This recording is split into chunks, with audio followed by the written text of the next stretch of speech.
We're back with more Tapped Out with Brendan Tobin and Sean Levine on the BetQL Network.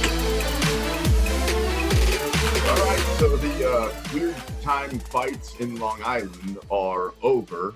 Yair Rodriguez ends up winning in a weird way, technically a TKO over Brian Ortega. Let's talk about that and other fight stuff with Erich Richter of the New York Post joining us here on Tapped Out. First, Eric, let's just go ahead and start with what we just saw. It was a weird finish. Yair ends up winning. What does that mean for him next? Like, do you think that he fights for the belt next, or does he need one more fight based on the way that just happened? Nah, he's not going to get another shot at the belt. If I were the UFC, I'd probably rebook that fight. Ortega got him to the mat. Ortega was looking to get him to the mat that entire round. Had double underhooks the whole time, and he got him to the ground, and it seemed like he was ready to pass guard, maybe go into side control. Ortega's filthy on the mat. So I think Rodriguez is in some legitimate trouble, even though he was winning striking exchanges like we had initially thought that would probably happen. For me, you rebook the fight. You can be a 5-round main event again, but Rodriguez doesn't move up or down too much. I don't want to disrespect his win too much, but it's tough to really it's tough to go forward. You have to remake that fight, in my opinion. It seems like Ortega wanted it, so it seems like it's the fight to make. I don't know what you guys think, though. Yeah, I think if somebody's probably happy from that, it's probably Josh Emmett, because now it feels like there's not really another option there for Volkanovski. Do you think then that probably puts him in the position, because they were dubbing this a title eliminator, not necessarily a number one contenders match? Is that probably the direction you think it would go?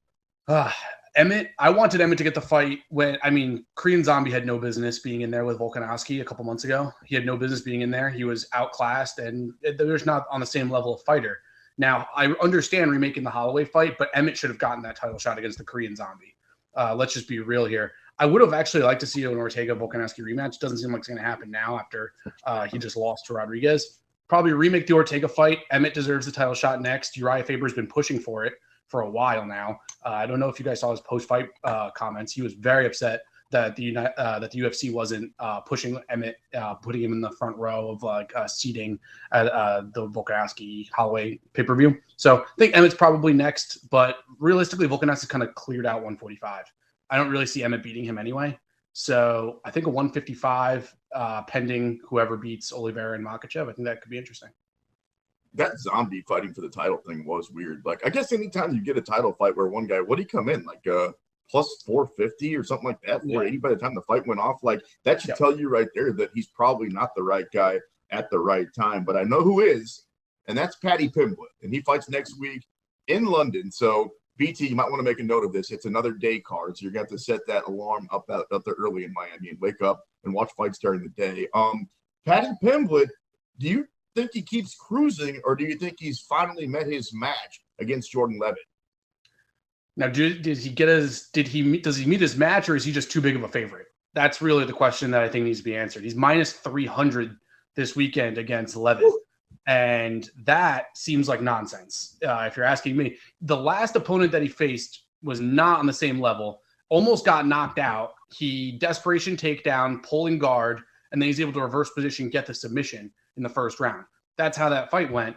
Pimblett isn't going to have the ground as a safety net. Usually he has a grappling advantage against his opponents, not going to have that against Levitt.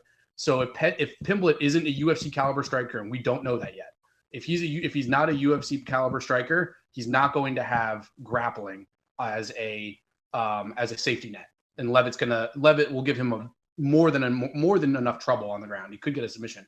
So I'm playing Levitt plus 210, and that seems like the play. I've had it locked in since the line came out. So I'd be really surprised if Pimblett looked like a minus 300 favorite coming this weekend in London. Hopefully, he might get knocked out like Till did against Masvidal. What do you think? What lends it to the odds being like that? Is it just the idea that Pimblett's just got a hype train behind him? People love his personality and all that. He's got the Barstool stuff over here in America where people get to know him as well. Like, why do you think it is that lopsided right now? Because you're right. I think that is those are crazy odds right now. I'm interested to go into the sports books. I probably will go to them directly this week and find out what their exact handle and bet percentages are on Levitt versus Pimblett, because it doesn't really make sense for him to be a minus 300. He hasn't shown to be a minus 300 favorite really against anybody. So it could be home cooking in London. Like if it goes to decision, I would be super worried that no matter what, even against Burgos today, in New York, I don't know if he necessarily won that fight. I thought it was really, really close. And one judge had it a draw, and they gave the third round to Jourdain and gave Burgos a 10-8 in the first round. That made no sense. So I am worried about a little home cooking on a decision. I think that if it's close, it's going to go to Pimblett. So it's really going to have to be a finish for Levitt in London. Talking with Erich Richter here at the New York Post, tapped out on the BetQL network. Isn't it kind of, Eric, just the same thing with Sean O'Malley? Like, you don't want to bet against him. The same reason why people don't, dislike babies and puppies. And you don't want to be the guy that actually puts your money on Levitt that night. Like, it feels bad betting against O'Malley and Paddy Pimblett. I will do it with a smile on my face. I'll do it all day long. But I will say I was a big Conor McGregor fan. He kind of helped me get into MMA. So Conor McGregor, I've never bet against him in my life. I thought he would lose to Khabib, but I was taking it plus 180 or whatever he was. Yeah, it's tough. I mean, same thing with O'Malley. Didn't bet against O'Malley for the Pedro Munoz fight. You got to pick your spots. I think Pimblett showed holes in his game. And the reality is, unless you've done something to show that you are worthy of minus 300 favorite, and you look like a minus 300, and you don't look like a minus 300 favorite, he hasn't looked like it yet, and he's a minus 300 favorite in his probably toughest opponent yet. You got to pick that spot there with Levitt. I just don't see where the big advantages are, to be honest. I don't know if he's a UFC caliber striker. We'll find out. One guy who's definitely real quick, BT, many times I've told BT, Eric, don't bet on Jorge Masvidal just because he's your guy. And then the next day, he's like, oh, man, I probably shouldn't have done that, but I still love Jorge Masvidal. So for those people listening, I don't know, man. UFC feels like one of those things. Bet with your head, not with your heart, or don't do it at all. But we've all got those guys. So go ahead. My Twitter description is a Sopranos quote. In the show, they say bet with your head, not over it, because there's like a gambler who gets into trouble with the mob or whatever. It says bet with your head, not over it. That's my quote on Twitter. Because that's just what you have to do, especially in situations like this where there's no this is a coin flip as far as I'm concerned, this fight. Well, I have seen some pictures of my boy Masvidal enjoying vacation right now. I got to say, he looks a little bit like fat Paddy Pimblett, so I'm going to need him to have some time before his next fight to get into shape, because he definitely looks like he's been enjoying his time off so far. Gonna get knocked out by McGregor. Well, I'd be so into that fight. Like, especially, he's been teasing maybe coming down to Miami forever. Like, putting that one in Hard Rock Stadium, I would be all for that if they could make that happen. Going and looking at the main event, Tom Aspinall, this guy has not had to go very far in his UFC career. Like, he has been getting guys done very, very quickly. Curtis Blades is a menace, though, and it feels like he's got test after test after test to prove. What do you make of the odds in this one? How do you like Aspinall looking at this one as he continues to kind of set his sights on a potential title shot down the line? So this one's pretty interesting to me. When I was with the Action Network, I did a study of fights over the entire 2021 year. So I broke down every UFC Fight Night main event and then every pay-per-view main card fight. Total was like 65 fights for the whole year.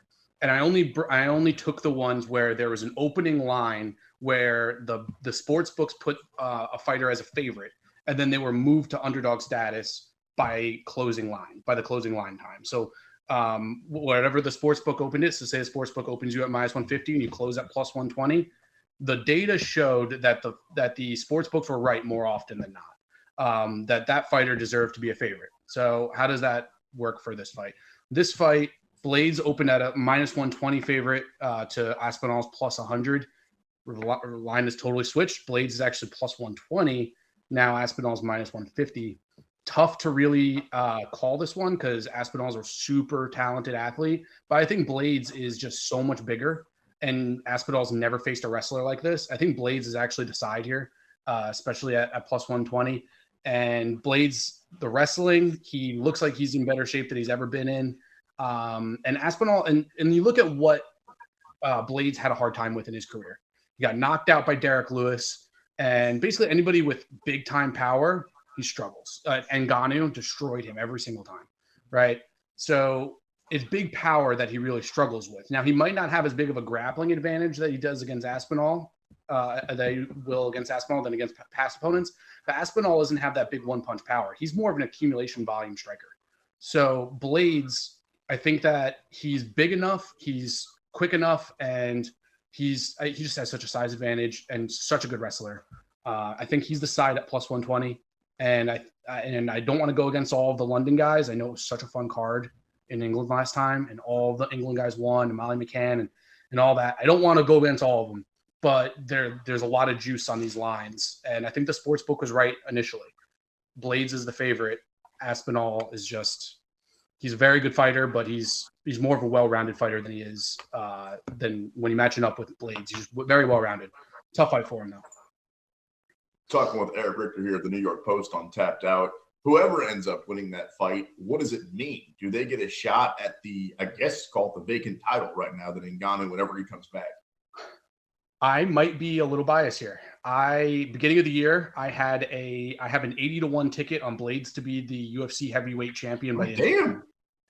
So I'm biased as hell. I want Blades to win this fight. I want them to strip Ngannou, and then I want Blades versus. I don't know. I don't know how else he becomes champion. It's stripping Ngannou, or he fights Ngannou. He's not beating Ngannou. Like, he just can't. We've already shown that. But I have an 80-1 ticket, so I would love to see a Blades win and then a title shot. But it just seems like it's going to be John Jones versus Stipe at MSG. Ngannou's probably not going to fight by the end of the year. And then it'll be winner of Stipe, John Jones versus Ngannou probably like March. That would be my guess. Does a ticket like that, does that count if his interim? So let's say, for example, versus if it was John versus Stipe, but he's a replacement fighter because somebody got hurt. Like, will we have you like trying to have one slip on a banana peel there over at MSG to try and get them in there? Like, if interim title counted, I would do some shenanigans to make that happen. I'm in New York. Maybe I'll do the Tony Ferguson, you trip over a wire. Hopefully not tear the ACL. But no, so interim titles do not count, unfortunately. So I bet that in January when there was like a 3-week rest between Christmas and like right after New Year's. So jumped on that at 80-1. It's a good ticket, but I don't know if the UFC even wants to give him a fight. They haven't promoted Blades. What is it? It's this calendar year. Blades has to have the belt to be the champion December 31st. I don't think don't rip it up is all I'm telling you. I'm not ripping it up. Yeah. Definitely not ripping it up. I bet on DraftKings and on PointsBet. I'm pretty excited about it. And they're not promoting him at all. So I just don't really see the roadmap. He's not beating Ngannou. Here's what he needs to do. He needs to do something. He has to like stop Aspinall. He needs to get on that microphone, call out John Jones, like just a crazy promo. And he kind of also needs something to happen with Stipe. I know it's not to stop, but he needs maybe Stipe's still not ready or something like that. I don't know exactly but then it's like interim doesn't count. That's also a part of it. Right. Interim doesn't count. So maybe Prince Ngannou. Yeah, maybe Ngannou. Okay. Yeah, if Ngannou goes and fights Tyson Fury, that's what you need to root for. Tyson Fury to get the Ngannou fight, and then they strip him. So it'll be mad. Strip him.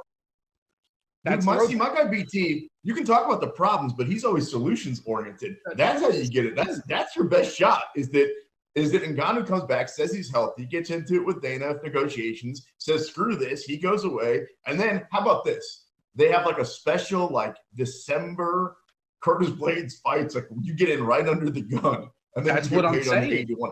It might be the most legendary ticket that anybody's ever had. All right, real quick, your thoughts on Chris Curtis versus Jack Hermanson, Derek Till out, Chris Curtis in. I think we get a better fight with Darren Till being out. Probably the walkouts I always get really excited for the walkouts. Like I was bummed out that Ortega didn't walk out to the purge today. Just my opinion. If Ortega did the purge every time, I'd be on my feet excited. So I get excited for the walkouts. I know that Darren Till did the Sweet Caroline walkout in England and then immediately gets knocked out in the second round by Masvidal. Right. So bummer. I mean, that was a heartbreaker. I think that Till, it's a bummer. It's a bummer what's going on with Till. I don't know if you saw his quotes with MMA fighting, but he's in the dumps right now. He said that this is like the lowest he's ever been in his career. He's going through it right now. Feel for the guy. I think Chris Curtis is an absolute savage right now. He's on it. He loves fighting right now. He loves it. He wants to fight any single opportunity he gets, and he is steamrolling people. Jack Hermanson's not a great striker. And, at one point I was like, well, his wrestling. I don't think I've ever seen a good English wrestler ever. Like, besides George. Well, George is Canadian. I was gonna say, yeah. Well, so I just like when it comes to British wrestlers, they don't really stack up. I mean, you see Hamzat, who's a blue belt in jiu-jitsu, beat him badly in a grappling match. I don't know if you guys saw that, but Hamzat in a grappling match out wrestled Hermanson thoroughly throughout that grappling. It was just a for fun grappling match. Hermanson's supposed to be bigger. I don't believe in his wrestling. I think that Curtis is just more athletic. He's the rightful favorite. He actually opened as a dog and then has been bet to favorite status for what that's worth. So it's the opposite. I'll still take Curtis though. Word tells me that the British Bulldog from the WWF is actually the last good British wrestler. That's it for Erich Richter. That's it for that segment from the New York Post. Thanks so much. You're tapped out on the BetQL Network. Thank you guys. Appreciate it.